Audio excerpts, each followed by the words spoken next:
My name is Stacey Yvonne. I'm with Awards Buzz. Ah. I saw this pairing and it made me laugh because I was like, the only question I really have is, will Jenny get to beat him down at some point? However, the relationship is so interesting, and we've seen various kind of iterations of abusive relationships. But one thing that's kind of unique in this is Jenny has the ability to understand she needs to leave. She needs to protect her child, but she still holds a responsibility, like a fault for it. She's like, oh, he's not a bad man. He's just, very particular about the way I am as a person. Yeah. And he tells about Jenny's kind of journey through this, and will we actually see her view of him kind of change through the season? Yeah, I think there's a part of it was important for us from the beginning to make sure that it felt like there was a time, like whether it was love or lust or whatever, where they really cared about each other, and she really thought like, this is my man and this is my husband and we're going to do this life together. And you kind of, I think she gets swept away in this like idea of this perfect marriage that she's so adamant on making work that she kind of ignored a lot of, the signs of him being not a good man to her.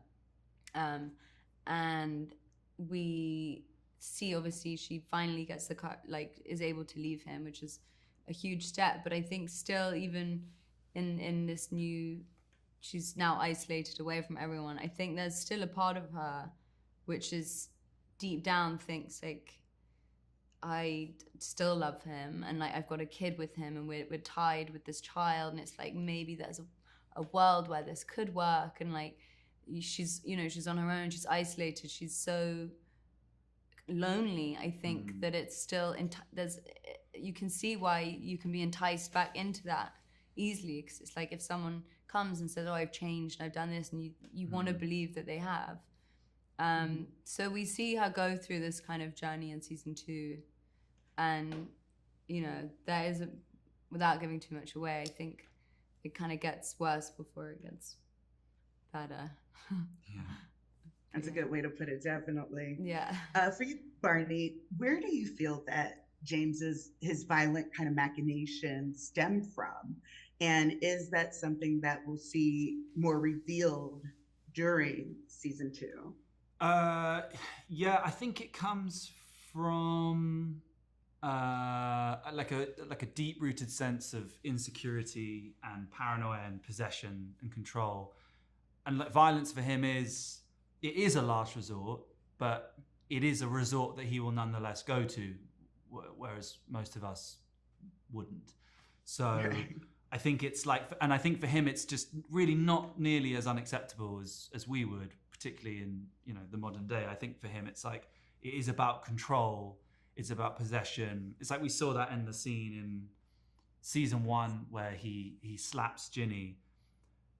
Like he sort of seemingly, I think he the way he kind of what's the word, like understands it for himself is, I didn't want to do that, but I had to. She forced me to do that.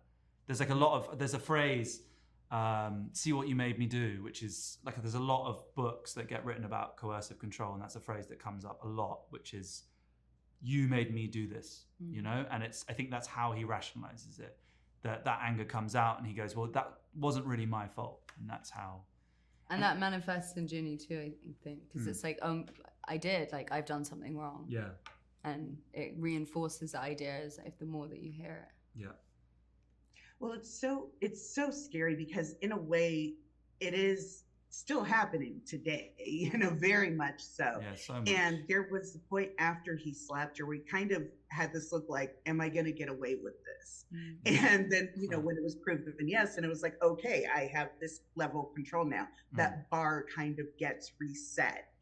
I don't know that there's a way to kind of verbalize that throughout the season, but do we see James kind of become less and less kind of encumbered? Does he ever feel like a sense of guilt or a sense of, impropriety with his actions? Or again, does he feel like it's justified?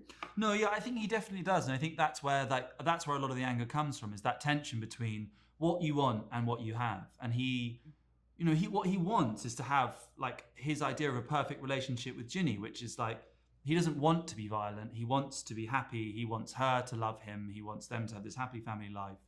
It's just that his idea of what he wants just allows nothing for Ginny. It allows no agency, no autonomy, no life. So it's impossible for him to want what he wants and for her to not fall short of his expectations. So therefore, like, violence and anger is just an inherent part of these relationships, because you cannot force people into these boxes. It's like he's setting her up to fail. So, but yeah, I think he's unhappy, and I think like that it becomes worse and worse. It is this sense of, it's like he's chasing someone, and every time he catches up with her, she runs away, and he's like, why do you keep running away? I think so. I think he's driven by unhappiness, definitely. Well, we definitely are looking forward to seeing more. Again, really hoping for that beatdown. But until then, thank you two so much for taking a little time to talk with me about the show. I can't wait for everyone to see season 2. You two are excellent. Thank you so much. I really like you've positioned yourself between Guy and Theo. I know, right? I'm like, as if you're like, yeah, they're fighting over me. Yeah. Great. Really good. Every now and again, you gotta. Yeah. Thank you so much. Thanks so much. Bye.